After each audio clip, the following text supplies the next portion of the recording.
여러분은 인생에서 가장 고마웠던 누군가를 떠올리면 누가 생각나시나요? 부모님? 혹은 친구? 하지만 여기 이름만 들어도 눈시울이 붉어지는 아주 특별한 가족이 있습니다. 집안의 전 재산이자 어린 시절 나의 가장 속 깊은 단짝이었고 끝내는 자신의 모든 것을 내어주었던 영웅. 사람보다 더 깊은 눈망울로 우리 집의 가난을 묵묵히 짊어졌던 황 장군 이야기입니다. 잊고 지냈던 그리운 원앙 소리를 다시 듣게 되실 겁니다. 지금 바로 시작합니다. 아버지가 장터에서 소 고삐를 쥐고 마을 어귀에 나타나시던 날, 우리 동네는 잔칫날이라도 된 듯 이미 난리가 났습니다. 고갯마루 너머로 커다란 소의 등어리가 드러나자 느티나무 아래 계시던 어른들이 약속이라도 한 듯 자리에서 일어났습니다. 어이구, 결국 저 큰 놈을 모셔왔구만. 허허, 뼈대가 통뼈인 게 아주 일 잘하게 생겼어. 어른들의 쏟아지는 덕담에 아버지는 평소답지 않게 괜히 헛기침을 크게 하며 어깨를 으쓱이셨습니다. 아버지의 발걸음에는 힘이 잔뜩 들어가 있었고 소의 콧두레를 쥔 손끝에선 말로 다 못할 뿌듯함이 묻어났습니다. 나는 아버지 얼굴은커녕 소 얼굴부터 들이밀었습니다. 녀석의 얼굴은 생각보다 훨씬 거대했습니다. 사람 코보다 서너 배는 큰 시커먼 콧구멍에서 푸악 하고 뜨거운 콧김이 뿜어져 나왔는데 그 뜨거운 공기가 내 볼을 스칠 때마다 심장이 요동쳤습니다. 그 소리는 무서운 경고가 아니라 마치 나 오늘부터 이 집 대장이다 라고 당당하게 선포하는 승전고처럼 들려 가슴이 콩닥거렸습니다. 그날부터 소는 단순한 짐승이 아니라 우리 집에서 가장 귀한 대접을 받는 새 식구가 되었습니다. 나는 이 귀한 식구에게 걸맞은 천하를 호령할 만한 이름을 지어주기로 결심했습니다.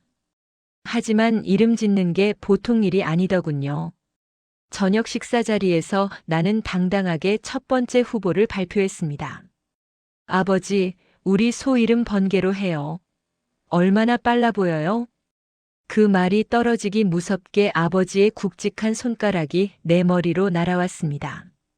꿀밤 한 대와 함께 불호령이 떨어졌습니다.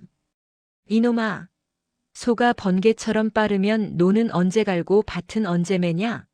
황소는 자고로 묵직하게 발을 떼야지 번개처럼 날뛰면 큰일 난다. 머리를 문지르며 이번엔 어머니 눈치를 살폈습니다. 그럼 장사는 어때요? 힘 하나는 끝내주겠을 것 같은데. 그러자 이번엔 어머니가 행주를 놓으며 손사래를 치셨습니다. 에구 얘야. 소 이름이 너무 세면 팔자가 사납다고 했다. 우리 집에서 탈 없이 순하게 지내야지 장사가 뭐냐 장사가. 결국 가족들의 만장일치를 얻지 못한 채 밤이 깊어갔습니다. 모두가 잠든 깊은 밤 나는 등잔불도 켜지 않은 채 남들 몰래 외양간으로 기어 들어갔습니다. 달빛이 은은하게 비치는 외양간 안에는 볏짚 냄새와 소의 구수한 채취가 가득했습니다. 녀석은 커다란 눈망울을 깜빡이며 나를 쳐다보고 있었습니다. 나는 녀석의 코앞까지 다가가 그 깊고 맑은 눈을 빤히 들여다보며 나직이 속삭였습니다. 너 아까 번개니 장산이 하는 이름 다 별로였지? 내가 진짜 멋진 걸로 생각해왔어. 나는 녀석의 널찍한 이마를 조심스럽게 쓸어내렸습니다. 너는 털도 탐스러운 노란색이고 덩치도 산만하니까 오늘부터 황 장군이다. 어때? 장군 소리 들으니까 어깨가 좀 펴지는 것 같지? 그 순간이었습니다. 이 녀석이 정말 내 말을 알아듣기라도 한 걸까? 입을 우물우물거리더니 고개를 획 돌려 내 머리를 툭 치는 게 아니겠어요? 무시하는 몸짓이 아니었습니다. 마치 거참 이름 한번 마음에 쏙 드네 라고 대답하며 어깨를 툭 치는 단짝 친구 같은 느낌이었습니다. 식사 때마다 우리 집 안채에서는 소라는 단어가 끊이지 않았습니다. 아버지는 숟가락을 놓기도 전에 소밥 줬냐? 물으셨고 어머니는 개울가에 다녀오시며 소물 좀 넉넉히 먹여라 하며 이름 대신 늘 그놈의 소 소리만 하셨습니다. 그럴 때마다 나는 밥알을 씹으며 속으로 우리 장군님 엄연히 함자가 있으신데 하고 입술을 삐죽거렸습니다. 나에게 녀석은 마구간의 가축이 아니라 우리 집안의 든든한 장남이자 나를 지켜주는 호위무사였으니까요. 한 번은 학교에서 돌아오는 길에 멀리 논둑 너머로 아버지를 도와 힘겹게 쟁기질을 하던 녀석을 발견했습니다. 뙤약볕 아래서 땀을 흘리는 녀석이 안쓰러워 나는 가방을 고쳐 메고 목청껏 외쳤습니다. 황 장군, 장군아, 나왔다. 그런데 정말 기적 같은 일이 벌어졌습니다. 무거운 쟁기를 끌며 앞만 보고 걷던 녀석이 내 목소리가 들리자마자 푸우 콧김을 뿜으며 우뚝 멈춰 서는 게 아니겠어요? 그러고는 고개를 천천히 돌려 먼 발치에선 나를 똑바로 쳐다보았습니다. 아버지는 갑자기 멈춰선 소 때문에 뒤에서 엉덩이를 툭 치시며 고개를 갸우뚱하셨죠. 이놈이 왜 이래? 배가 고픈가? 아니면 어디가 아픈가? 아버지는 영문을 몰라 하셨지만 나는 똑똑히 봤습니다. 달무리처럼 커다란 녀석의 눈망울 속에 비친 내 모습과 나를 발견하고 반갑게 반짝이던 그 깊은 눈빛을요. 그날 이후 녀석은 내게 동물이 아니라 속 깊은 비밀을 다 털어놓을 수 있는 황시성을 가진 듬직한 형님 같은 존재가 되었습니다. 우리 집 초가는 사실 낡을 대로 낡아 태풍만 오면 지붕이 날아갈까 온 가족이 밤잠을 설치며 전전긍긍해야 했습니다. 하지만 황 장군의 보금자리인 외양간만큼은 우리 집에서 가장 안락한 특실이었습니다. 아버지는 장날마다 당신 옷 한 벌 사지 않으시면서도 제일 질 좋고 노란 집단만 골라오셔서 황 장군 밑에 두툼하게 깔아주셨습니다. 어느 날 푹신한 볏짚 위에 대자로 누워 꾸벅꾸벅 졸고 있는 녀석의 옆구리에 슬쩍 기대앉아 말을 걸었습니다. 야, 황 장군. 너는 정말 좋겠다. 내 방바닥이 내 잠자리보다 훨씬 푹신하네. 우리 아버지는 내가 나보다 더 좋으신가 봐. 내가 살짝 셈이나 투덜거리면 녀석은 커다란 입을 오물거리며 음매하고 낮게 울었습니다. 그 소리가 마치 질투하지 마라 좁긴 해도 내 옆자리 한 칸 내어줄 테니 여기서 같이 자자는 다정한 위로처럼 들려나는 녀석의 따뜻한 배에 머리를 기대고 한참을 낄낄거렸습니다. 가끔은 서운한 마음이 불쑥 들 때도 있었습니다. 학교 다니는 나에게는 보리밥 한 사발이면 족하다 하시면서도 사람은 굶어도 소는 먹여야 한다며 커다란 가마솥에 콩과 짚을 넣어 정성껏 소죽을 쑤시는 어머니의 뒷모습을 볼 때 그랬죠. 김이 모락모락 나는 고소한 소죽 냄새가 마당 가득 퍼지면 내 배에서도 꼬르륵 소리가 났습니다. 하지만 힘차게 소죽을 받아먹고는 이튿날 아침 늠름하게 외양간을 나서는 황 장군의 뒤태를 보면 어느새 마음이 스르르 풀리곤 했습니다. 그래, 내가 우리 집 기둥인데 이 정도 대접은 당연히 받아야지. 장군님, 오늘 하루도 잘 부탁해. 하고 녀석의 엉덩이를 토닥이며 하루를 시작하곤 했습니다. 방학이 시작되면 동네 친구들은 해가 중천에 뜰 때까지 늦잠을 자며 게으름을 피웠지만 나의 아침은 남들보다 훨씬 일찍 시작되었습니다. 머리맡에서 음매하고 낮게 울리는 황 장군의 기상 알람이 들려오면 나는 비몽사몽간에도 눈을 비비며 일어났습니다. 학교에 갈 때보다 더 부지런히 움직여야 했습니다. 우리 집 보물 1호 황 장군에게 세상에서 가장 싱싱한 아침 식사를 대접하는 것이 나의 가장 중요한 임무였기 때문입니다. 나는 제 몸집보다 조금 큰 지게를 어깨에 짊어지고 아직 새벽 안개가 채 걷히지 않은 뒷산으로 향했습니다. 바짓가랑이는 새벽 이슬에 흠뻑 젖어 차가웠지만 산등성이에 피어오르는 보드라운 풀냄새를 맡으면 정신이 번쩍 들었습니다. 하지만 장군님의 성찬을 준비하는 일은 결코 녹록지 않았습니다. 의욕만 앞선 어린 손등 위로 낫질은 번번이 빗나갔습니다. 억센 풀줄기를 베어 내려다보면 어느새 손바닥에는 빨간 물집이 잡혔고 가끔은 날카로운 억새풀의 손가락을 베어 붉은 피가 배어 나오기도 했습니다. 아약. 쓰라린 통증에 눈물이 찔끔 났습니다. 고작 소밥 한 바구니 얻는 게 왜 이리 힘드나 싶어 낫을 던져버리고 싶은 마음이 굴뚝 같았죠. 하지만 그럴 때마다 어둠 속에서 나를 기다리고 있을 황 장군의 그 커다란 눈망울이 떠올랐습니다. 나는 입술을 꽉 깨물고 다시 낫을 쥐었습니다. 지게 위에 싱싱한 꼴이 산더미처럼 쌓일 때쯤에야 나는 비로소 산을 내려올 수 있었습니다. 마당에 들어서서 땀범벅이 된 지게를 바닥에 털썩 내려놓기가 무섭게 외양간 쪽에서 푸악 하는 거친 숨소리가 들려왔습니다. 황 장군 녀석이 코를 킁킁거리며 목을 길게 빼고 나를 반기는 소리였습니다. 아까의 서러움은 온데간데 없이 사라지고 나는 녀석의 구유에 갓 뺀 풀들을 한 움큼씩 넣어주며 말했습니다. 자, 임마. 천천히 좀 먹어. 이게 다 내가 좋아하는 연한 풀로만 골라온 거야. 많이 먹고 기운 내야지. 녀석은 기다렸다는 듯 아작아작 소리를 내며 풀을 뜯기 시작했습니다. 그러다 문득 먹는 것을 멈추더니 내 상처난 손등을 향해 고개를 들이밀었습니다. 그러고는 축축하고 거친 혓바닥으로 내 손등을 넓게 한 번, 두 번 하차주었습니다. 까칠까칠한 혓바닥의 감촉이 상처 부위에 닿자 조금 따끔하면서도 신기하게 시원한 기분이 들었습니다. 그건 단순히 짐승의 할금이 아니었습니다. 고생했다, 꼬마 친구야. 정말 고맙다. 라고 말하는 황 장군만의 투박하지만 진심 어린 위로였습니다.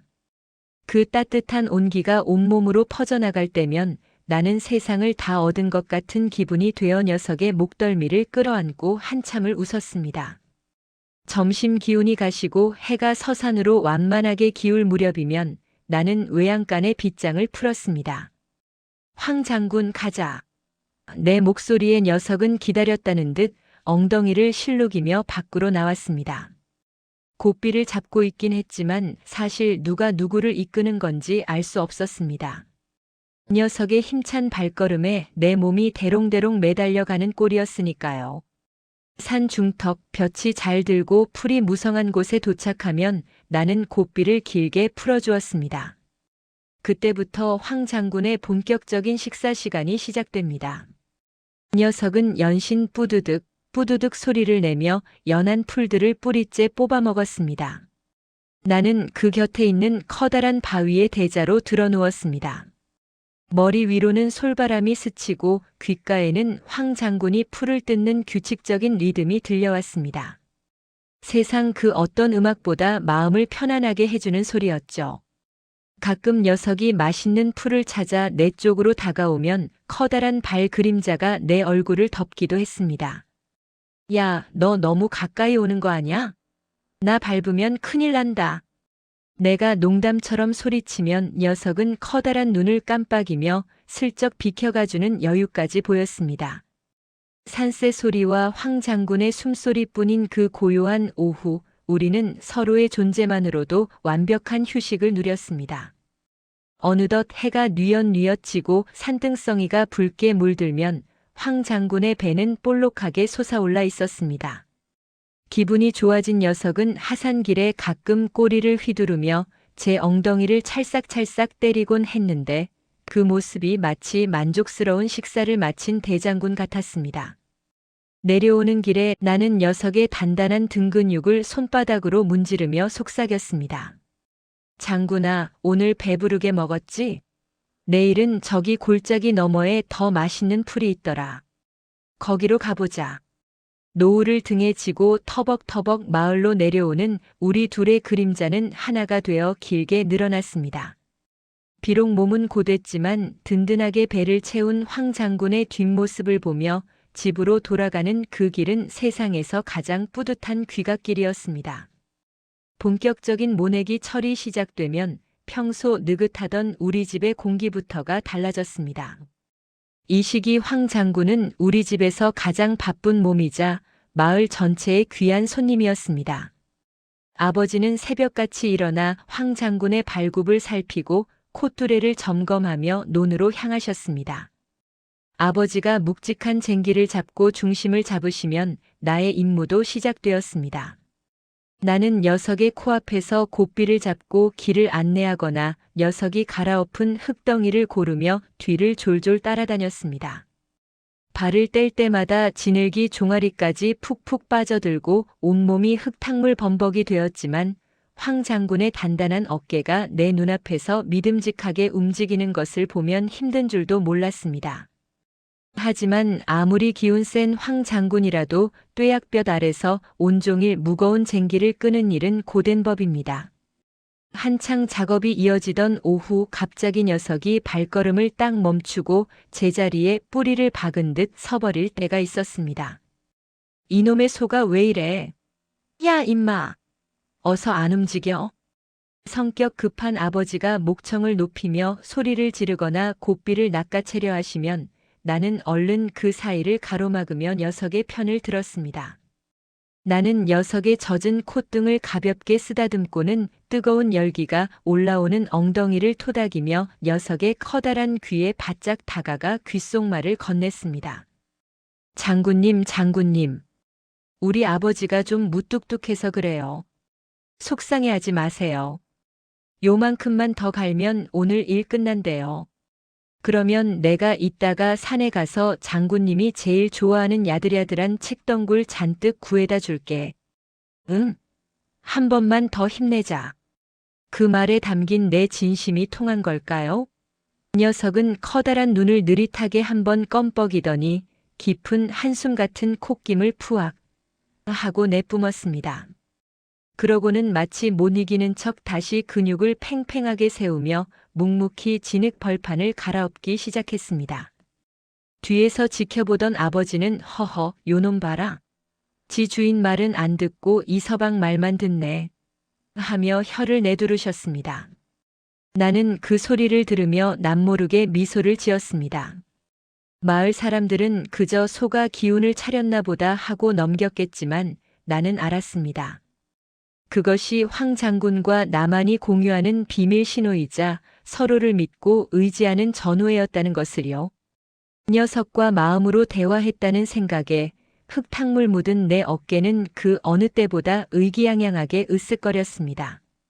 세상이 무너질 것 같은 밤은 아무런 예고도 없이 찾아왔습니다. 평소 같으면 대문 들어서는 발소리만 들어도 고개를 내밀며 반겼을 황 장군이었습니다. 그런데 그날따라 외양간이 적막했습니다. 가슴이 철렁해 달려가 보니 황 장군은 소죽 한 그릇을 그대로 남긴 채 구석에 힘없이 쓰러져 있었습니다. 황 장군, 장군아. 놀라 다가간 녀석의 콧김은 불덩이처럼 뜨거웠고 밤하늘처럼 막던 그 눈망울은 초점을 잃고 흐릿해져 있었습니다.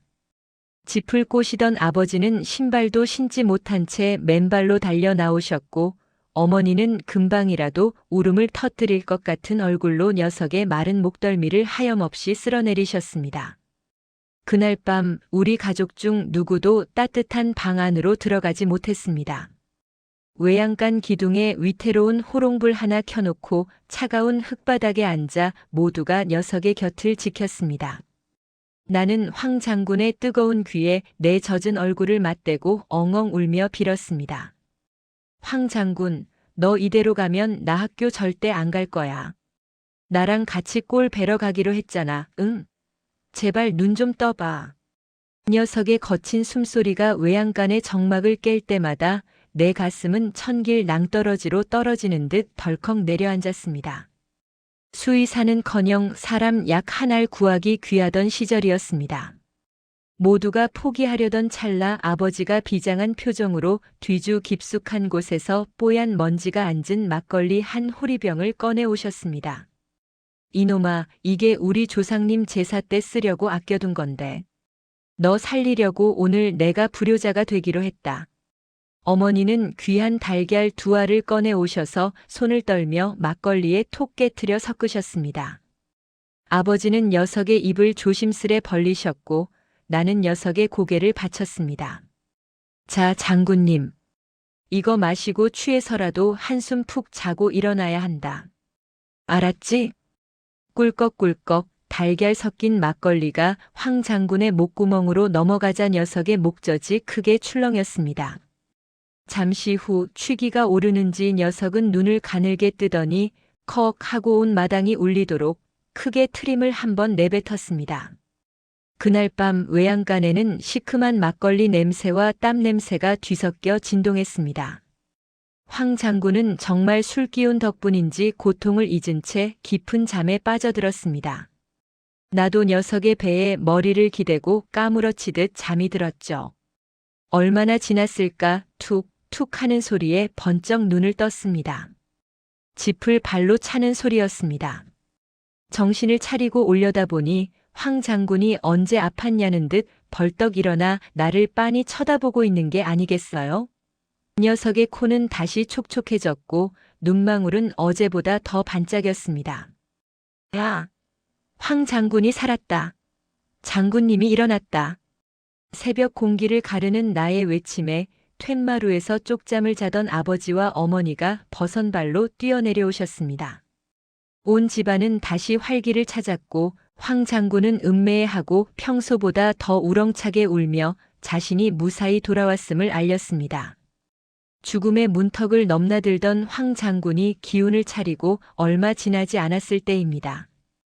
방과 후 가방을 등에 메고 평소처럼 외양간 쪽으로 발걸음을 옮기던 나는 그만 제자리에 얼어붙고 말았습니다.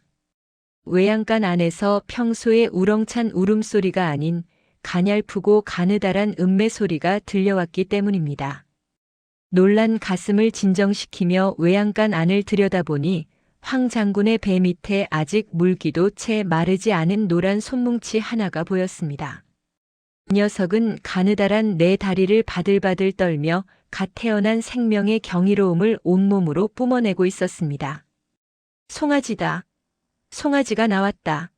아버지, 어머니.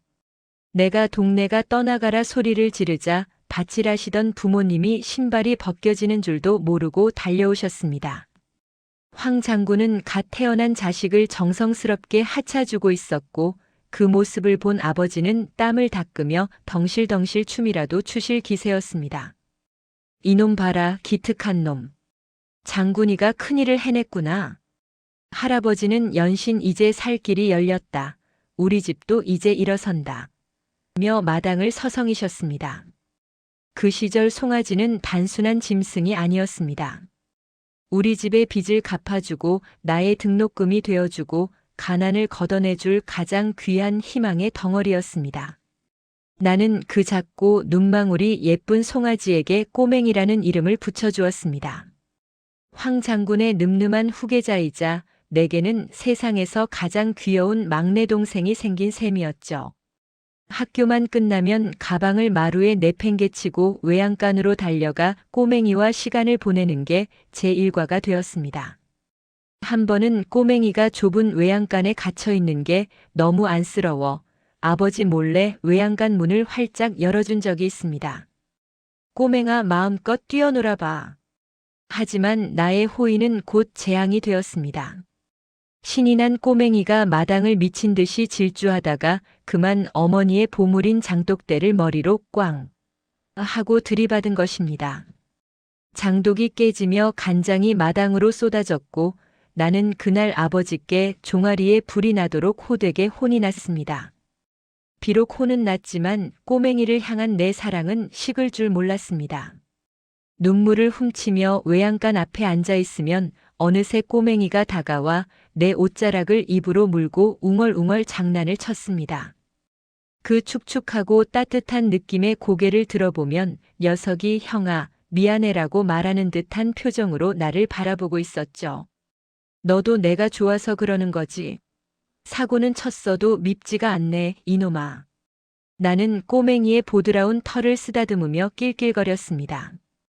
든든하게 중심을 잡아주는 황 장군과 그 곁에서 온갖 재롱을 피우며 자라나는 꼬맹이. 두 마리의 소가 있는 우리 집 외양간을 보고 있으면 우리 집의 행복도 그 안에서 쑥쑥 자라는 것만 같아 안 먹어도 배가 부른 기분이었습니다. 꼬맹이가 제법 덩치가 커져 황 장군의 어깨만큼 올라왔을 무렵 우리 집 아침상은 평소와 달리 무거운 침묵에 잠겼습니다. 평소 같으면 허허 웃으시며 숭늉을 찾으시던 할아버지도 그날따라 곰방대만 깊게 태우셨고 아버지는 밥그릇을 비우고도 멍하니 먼 산만 바라보셨습니다. 이제 꼬맹이도 제법 값이 나가겠어. 이번 장에 내놓아야 큰놈 등록금도 하고 작년에 빌린 이자도 좀 갚지 않겠소. 어머니의 낮고 조심스러운 목소리가 가슴에 비수처럼 꽂혔습니다. 나는 채 넘기지 못한 보리밥 한 숟갈을 입에 문 채 외양간으로 달려갔습니다. 돈이 되어야 한다는 말의 차가운 의미를 그때 처음 알았습니다. 꼬맹이는 내게 둘도 없는 동생이자 단짝이었지만 무너져가는 집안을 일으켜 세워야 할 벼 백가마보다 귀한 재산이었던 것입니다. 녀석의 보드라운 콧등을 만지며 나는 아무 말도 할 수 없었습니다. 드디어 꼬맹이를 장터에 내보내기로 한 날이 밝았습니다. 새벽 닭이 첫 울음을 떼기도 전 아버지는 호롱불 아래서 꼬맹이를 정성껏 씻기셨습니다. 차가운 물에 손을 적셔 털에 묻은 집 부스러기를 일일이 골라내고 빳빳한 세 줄로 목을 묶는 아버지의 손길은 평소보다 훨씬 조심스럽고 느렸습니다. 녀석을 떠나보내야 하는 미안함이 그 투박한 손마디마다 서려 있는 것 같았습니다. 장터로 향하는 길.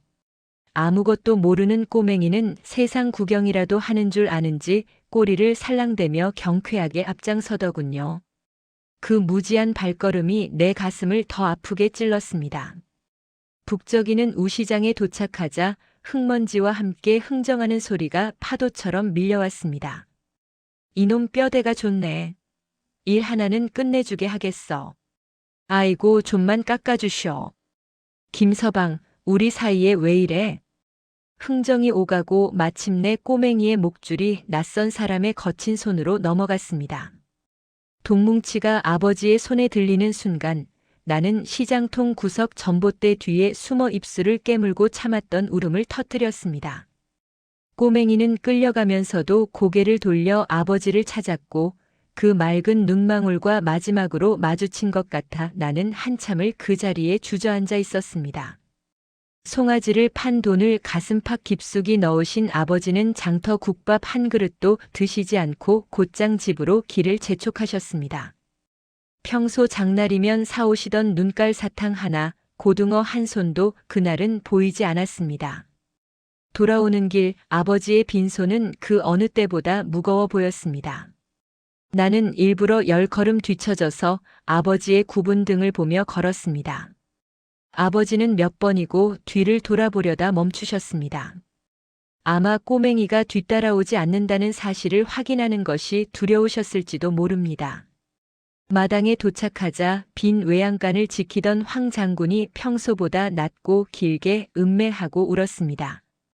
그 울음소리는 자식을 보낸 어미의 비명이자 우리 집의 가난을 대신 짊어진 가장의 한숨처럼 들려왔습니다. 그날 밤 우리 집은 초상집보다 더 적막했습니다. 평소 같으면 하루 일과를 마치고 되새김질하며 평온하게 잠들었을 황 장군이 밤새도록 음매에 하고 목 놓아 울어댔습니다. 그것은 단순한 짐승의 소리가 아니었습니다. 텅 빈 옆자리를 바라보며 자식을 찾는 어미의 처절한 비명이자 온 마당을 뒤흔드는 통곡이었습니다. 아버지가 가져다준 기름진 소죽도 내가 산에서 몰래 베어온 야들야들한 책덩굴도 소용없었습니다. 도저히 잠을 이룰 수 없던 나는 이불을 걷어차고 살금살금 외양간으로 기어들어갔습니다. 황 장군은 서서 울다 지쳤는지 무릎을 꺾고 구석에 털썩 주저앉아 있었습니다. 나는 녀석의 널찍한 목덜미를 껴안고 그 곁에 나란히 누웠습니다. 집더미 위로 녀석의 커다란 눈에서 뜨거운 눈물이 뚝뚝 떨어지는 게 내 팔뚝에 느껴졌습니다. 녀석과 나는 그렇게 서로의 온기를 나누며 텅 빈 꼬맹이의 자리를 눈물과 한숨으로 채우다 새벽녘에야 겨우 잠이 들었습니다.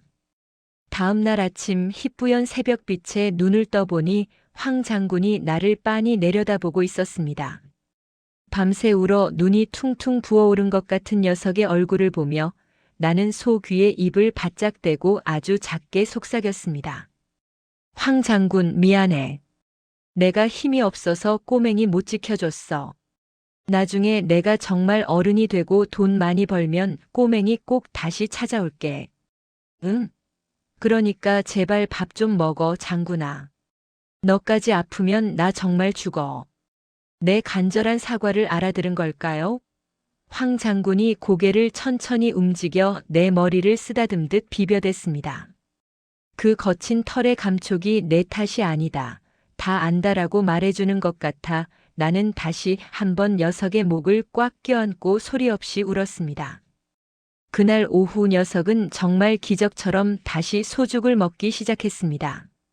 가족들은 다행이라며 안도의 한숨을 내쉬었지만 녀석이 구유를 핥는 소리는 왠지 내 귀에 구슬픈 울음소리처럼 머물렀습니다. 며칠 뒤 우리 집 마당에는 송아지를 판 돈으로 산 하얀 쌀 한 가마와 내 새 검정 고무신 한 켤레가 놓여 있었습니다. 평소 같으면 새 신을 신고 온 동네를 날아갈 듯 뛰어다녔을 텐데 그날은 신발에 선뜻 발이 들어가지 않았습니다. 고무신 바닥이 꼭 꼬맹이의 부드러운 등을 짓밟는 것만 같아 마음이 아렸기 때문입니다. 그날 저녁 쌀밥 냄새가 온 집안에 진동했습니다. 하지만 식구들 중 누구도 크게 웃거나 수다를 떨지 못했습니다. 어머니는 내 고분고분한 밥그릇 위에 잘 익은 김치를 얹어주시며 목이 맨 소리로 말씀하셨습니다. 이게 다 황 장군이 벌어다 준 거다. 꼬맹이가 남기고 간 귀한 밥이니 남기지 말고 다 먹어라. 그래야 내가 공부도 하고 사람 구실하지. 입안에서 씹히는 달큰하고 고소한 쌀밥이 그날따라 왜 그리 목구멍을 턱턱 막히게 하던지요. 꼬맹이의 목숨과 바꾼 그 하얀 밥상은 어린 나에게 삶의 무게가 얼마나 무겁고도 쓰디쓴 것인지를 뼈저리게 가르쳐 주었습니다. 나는 밥 한 톨 남기지 않고 그릇을 비웠습니다. 그것이 떠나간 꼬맹이와 남겨진 황 장군에 대한 예의라고 생각했기 때문입니다. 세월은 유수와 같아 황 장군의 외양간에는 그 뒤로도 몇 번인가 송아지의 가느다란 울음소리가 들려왔습니다. 꼬맹이가 떠난 자리에 또 다른 동생들이 태어나 자랐고 그때마다 나는 다시는 아파하지 않으리라 다짐하며 정을 주지 않으려 애썼습니다. 하지만 맑은 눈망울을 마주하면 어느새 나는 또 이름을 붙여주고 칡덩굴을 베어다 바치곤 했습니다. 하지만 다시 이별의 장날이 찾아왔을 때 나는 예전처럼 시장통 전주 뒤에 숨어 입술을 깨물며 울지 않았습니다. 무거운 침묵을 짊어지고 송아지를 끌고 가는 아버지의 구분 등을 보며 나는 조용히 그 뒤를 따랐습니다. 이제 돈이 되어야 한다는 어머니의 말이 더 이상 잔인하게만 들리지 않았습니다. 저 송아지의 목숨값이 우리 형의 대학 등록금이 되고 시름시름 앓던 막내의 약값이 되며 우리 식구의 겨울을 따뜻하게 지켜줄 솜니불이 된다는 것을 비로소 알게 되었으니까요. 텅 빈 외양간으로 돌아와 홀로 남은 황 장군의 등을 쓰다듬으며 나는 처음으로 어른이 된다는 것에 서글픈 무게를 느꼈습니다. 그것은 누군가의 희생을 딛고 서서 다시 누군가를 먹여 살려야 하는 고단하지만 숭고한 책임감이었습니다. 세월 앞에 장사 없다는 말처럼 천하를 호령할 것 같던 황 장군도 이제 눈이 침침해지고 걸음걸이가 눈에 띄게 무거워졌습니다. 윤기나던 노란 털은 푸석해졌고 뼈마디가 도드라졌지만 다행히 녀석의 곁에는 자신을 쏙 빼닮은 튼실한 암송아지 한 마리가 자라고 있었습니다. 아버지는 녀석을 가만히 바라보시다 결심한 듯 말씀하셨습니다. 황 장군 저놈도 이제 힘이 다했다. 이제 그만 쉬게 해줘야지. 대신 저 막내놈이 우리 집 새 기둥이 될 거다. 떠나는 황 장군을 위해 아버지가 준비한 마지막 의식은 원앙을 옮겨다는 것이었습니다. 아버지는 황 장군의 목에서 수년간 맑은 소리를 내던 낡고 닳아버린 원앙을 조심스럽게 풀어내셨습니다. 그리고는 집에 남겨질 새끼 송아지의 목에 그것을 단단히 걸어주셨습니다. 딸랑딸랑. 자, 이제 내가 이 소리를 이어가야 한다. 우리 집을 잘 부탁한다. 장터에서 황 장군의 고삐를 새 주인에게 넘겨주던 순간 아버지는 녀석의 움푹 팬 등줄기를 오래도록 쓰다듬으셨습니다. 말 한마디 없으셨지만 그 손길에는 십수년간 우리 가족의 가난을 함께 짊어져준 동지에 대한 존경과 미안함이 가득했습니다. 황 장군은 마치 자신의 소임을 다했다는 듯 혹은 집에 남겨진 제 새끼에게 소리를 물려주었으니 걱정 말라는 듯 단 한 번의 저항도 없이 묵묵히 새 주인을 따라 걸음을 옮겼습니다. 나는 멀어져가는 황 장군의 뒷모습을 보며 깨달았습니다. 녀석이 우리 가족에게 남겨준 것은 단순히 소 한 마리 값의 돈이 아니었습니다. 자식에게 소리를 물려주고 등 근육을 내어주며 대를 이어 살아가게 한 희망 그 자체였습니다. 장터 너머로 사라지는 황 장군의 마지막 모습은 내 마음속에 영원한 장군님의 위용으로 남았습니다. 세월은 멈추지 않고 흘러 이제 고향집 외양간이 있던 자리에는 자풀만 무성한 고즈넉한 빈터가 남았습니다. 껄껄 웃으시던 어른들의 목소리도 꼴망태가 제 몸보다 커서 뒤뚱거리며 뛰어가던 어린 나의 발소리도 이제는 아득한 추억의 뒤안길로 사라졌습니다. 하지만 가끔 고단한 서울살이에 지쳐 고향 땅을 찾을 때면 마당 한 구석에서 황 장군이 뿜어내던 뜨거운 콧김이 느껴지는 듯합니다. 꼬맹이가 떠난 자리에 다시 새끼를 치고 그 새끼가 다시 늠름한 어미소가 되어 척박한 밭을 갈아엎던 그 시절의 풍경이 눈앞에 선명하게 펼쳐집니다. 비록 황 장군은 먼 길을 떠났지만 녀석이 남겨준 든든한 핏줄은 우리 집안의 핏줄과 섞여 가난을 이기고 우리를 일으켜 세우는 힘이 되었습니다. 지금도 바람이 세차게 부는 날이면 귓가에 정겨운 딸랑 소리가 들리는 듯합니다. 황 장군의 목에서 그 아들 소의 목으로 다시 그 손자 소의 목으로 세대를 넘어 이어졌던 그 투박한 원앙 소리 말입니다. 그것은 단순한 방울 소리가 아니라 포기하지 마라. 내가 내 뒤를 지키고 있다라고 말해주는 황 장군의 목소리였습니다. 고마웠다, 황 장군. 나는 이제는 흔적만 남은 옛 외양간 터에 서서 보이지 않는 녀석의 목덜미를 쓰다듬듯 허공을 어루만집니다. 우리 집의 진짜 영웅이자 내 어린 시절의 가장 속 깊은 친구였던 녀석에게 마음 깊은 경의와 사랑을 표하며 이야기를 마칩니다. 오늘 전해드린 이야기가 여러분의 마음속에 작은 울림이 되었다면 구독과 좋아요로 저희 채널을 응원해주세요. 여러분의 응원이 더 따뜻하고 감동적인 이야기를 찾아가는 큰 힘이 됩니다. 지금까지 추억배송이었습니다. 오늘도 마음 따뜻한 하루 보내시길 바랍니다. 감사합니다.